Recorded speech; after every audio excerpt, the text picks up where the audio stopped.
بادلوں سے جھانکتا شہزادہ اور پالکی میں بیٹھی شہزادی۔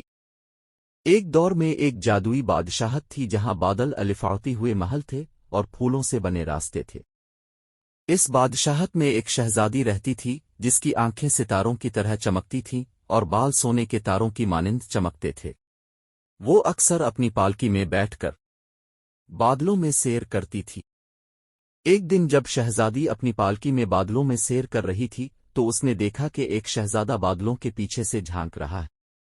وہ شہزادی کی خوبصورتی پر مسحور ہو گیا اور شہزادی بھی شہزادے کی خوبصورتی پر فدا ہو گئی۔ شہزادہ نے شہزادی سے بات کرنے کی کوشش کی لیکن بادل ان دونوں کے درمیان ایک دیوار بن گئے۔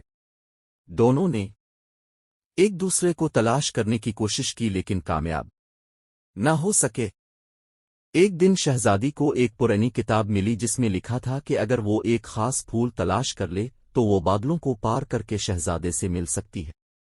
شہزادی نے اس پھول کو تلاش کرنے کا فیصلہ کیا۔ شہزادی نے ایک طویل سفر کیا اور بہت سی مشکلات کا سامنا کیا۔ آخر کار اسے وہ پھول مل گیا۔ اس نے پھول کو اپنے ہاتھ میں لیا اور بادلوں کی طرف بڑھی۔ جب شہزادی بادلوں کے پاس پہنچی تو اس نے پھول کو ہوا میں اڑا دیا۔ اچانک بادل کنارے ہو گئے اور شہزادی نے شہزادے کو اپنے سامنے کھڑا پایا۔ دونوں نے ایک دوسرے کو گلے لگایا اور اپنی محبت کا اظہار کیا۔ شہزادہ اور شہزادی نے شادی کر لی اور بادلوں کے محل میں خوشی سے رہنے لگے، لیکن ان کی خوشی زیادہ دیر تک قائم نہ رہ سکی۔ ایک دن ایک بدذات عفریت نے بادشاہت پر حملہ کر دیا۔ عفریت نے بادلوں کے محل کو تباہ کر دیا اور شہزادے اور شہزادی کو اغوا کر لیا۔ عفریت نے شہزادے اور شہزادی کو ایک تاریک گڑھے میں قید کر دیا۔ شہزادی نے اپنی ہوشیاری سے گڑھے سے نکلنے کا راستہ تلاش کیا۔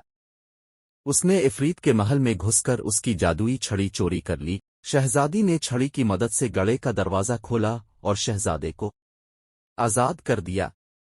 شہزادی اور شہزادے نے عفریت کے خلاف جنگ لڑی۔ ایک سخت جنگ کے بعد انہوں نے عفریت کو شکست دی اور بادشاہت کو آزاد کرایا۔